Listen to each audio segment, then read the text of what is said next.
concernées par ce phénomène, des raisons sociales, économiques également, psychologiques,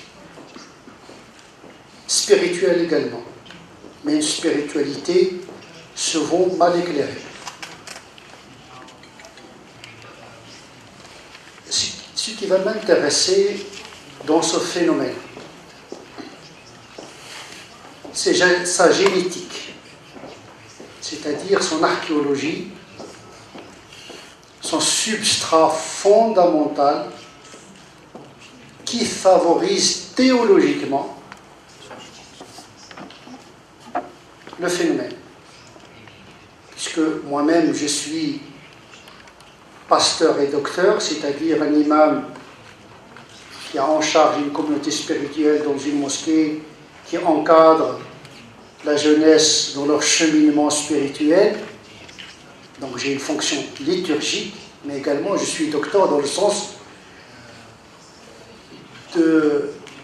en tant que théologien, canoniste, et entre guillemets maître spirituel, c'est-à-dire dans le sens soufi du terme, qui accompagne la pratique intérieure, qui est une des dimensions de l'islam méconnue, dans la quête spirituelle qui est le propre même de la religion musulmane. On oublie que l'islam est d'abord une religion, devenue une civilisation sous l'effet de l'histoire.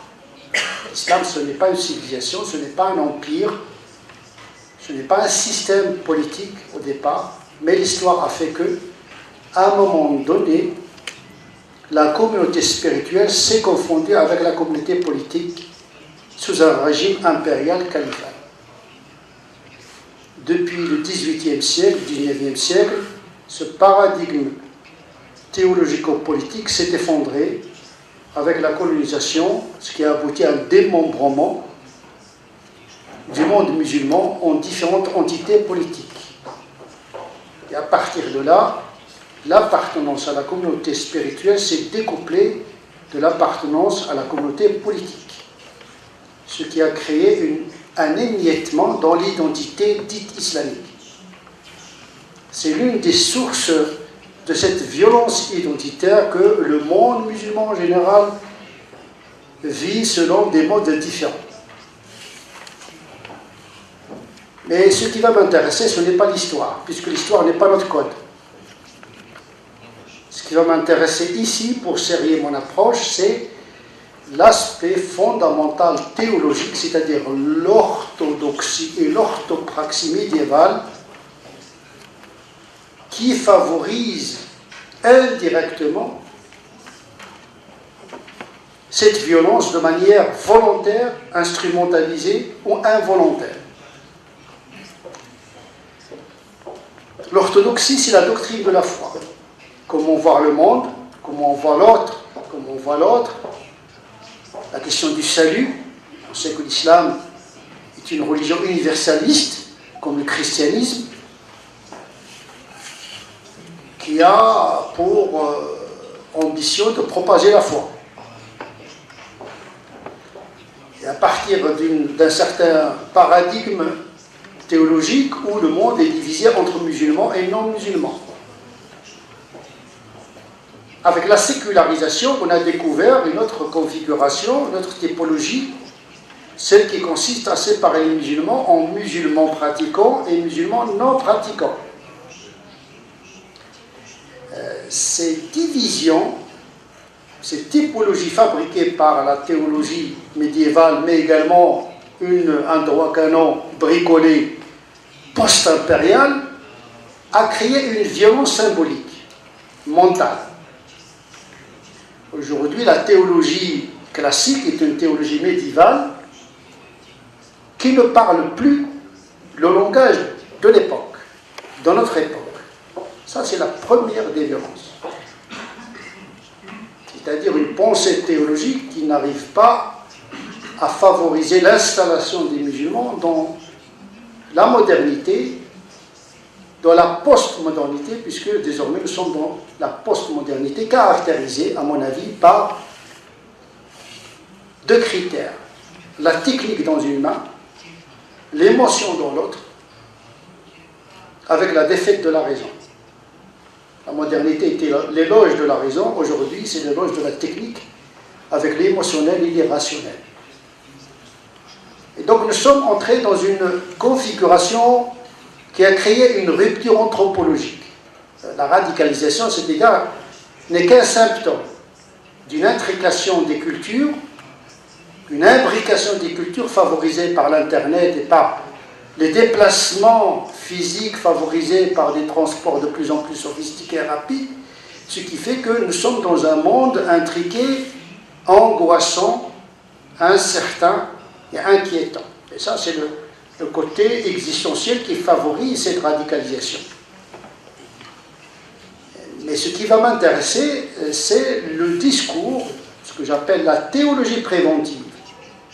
C'est-à-dire un discours sur Dieu, sur l'homme, sur la femme, sur la société, qui doit être revisité pour pouvoir permettre aux musulmans, dès l'enfance, parce qu'il faut faire de la prévention, ce qui est fait est fait, mais il faut prévenir. Aujourd'hui, il faut commencer par l'éducation depuis l'école primaire. Parce que le pire peut-être est devant nous. Parce que la technique favorise la violence d'une certaine manière. Il n'y a plus de repères aujourd'hui. Il y a une mondialisation d'une lecture littéraliste. Il y a un accès sauvage au texte sans la médiation d'une doctrine savante qui doit prendre en considération ce que j'appelle l'épistémologie de la réalité. C'est-à-dire que c'est la réalité qui va déterminer ma doctrine herméneutique, c'est-à-dire l'interprétation des textes à la lumière de la réalité. Se tromper de monde, c'est se tromper d'interprétation de la religion. Celui qui va interpréter, c'est-à-dire le savant musulman, le théologien, le alim, le mufti, lui-même, il doit être apaisé, il doit être quelque peu décalé, il ne doit pas être dans la violence existentielle, il doit être mystiquement à distance par rapport aux événements pour pouvoir parler la parole religieuse qui apaise le croyant et par conséquent apaise le monde. Parce qu'un musulman qui est mal installé dans sa peau ne peut que créer de la rupture mentale déjà à son niveau, une mauvaise ipséité, un mauvais rapport avec soi-même, puis une mauvaise altérité, un mauvais rapport d'abord avec les proches, parce que la violence commence d'abord dans la famille, parce que cette forme de radicalisation frappe déjà au niveau de la famille. Puis la communauté musulmane, on ne sait que trop bien que le terrorisme a tué plus de musulmans que de non-musulmans, puis frappe au niveau mondial. Je ne vais pas entrer ici dans l'instrumentalisation géopolitique d'un certain nombre de pays occidentaux qui ont favorisé à un moment donné le djihad afghan pour pouvoir combattre la Russie, l'Union soviétique à cette époque. Le djihad était quelque chose d'encouragé, sauf qu'on n'a pas pu par la suite recycler ce djihad. Donc on a créé le monstre en vérité. Ce monstre n'est pas né uniquement par une théologie, mais par une instrumentalisation des superpuissances avec la complicité bête et stupide d'un certain nombre de prédicateurs et d'imams musulmans qui n'ont pas compris qu'on est en train d'instrumentaliser la religion pour aviser politique énergétique. D'ailleurs, là où il y a des guerres, il ne faut pas chercher la raison dans la théologie, mais dans le sous-sol. C'est-à-dire le gaz, le pétrole, etc., etc. Et puisque le nationalisme est épuisé, le socialisme, le communisme, toutes ces idéologies qui mobilisaient les gens ne mobilisent plus personne, il ne reste que la transcendance, puisque nous sommes dans un mouvement de désécularisation. Notre monde est déçu par la philosophie du progrès, qui n'a pas tenu sa promesse d'égalité et de bonheur ici maintenant. Eh bien, elle cherche le bonheur dans l'au-delà. La religion est devant nous. La post-modernité va être une mentalisation. Parce que la religion, elle est au service de l'homme et de l'humanité. Elle ne doit pas être un bouclier identitariste de protection, ni une arme massive de destruction. Mettre Dieu à l'abri, la religion à l'abri, si ce n'est qu'au service de la paix, dans toutes les cultures en prenant en considération les spécificités culturelles. Ce n'est pas une identité politique. Ce n'est pas un projet politique.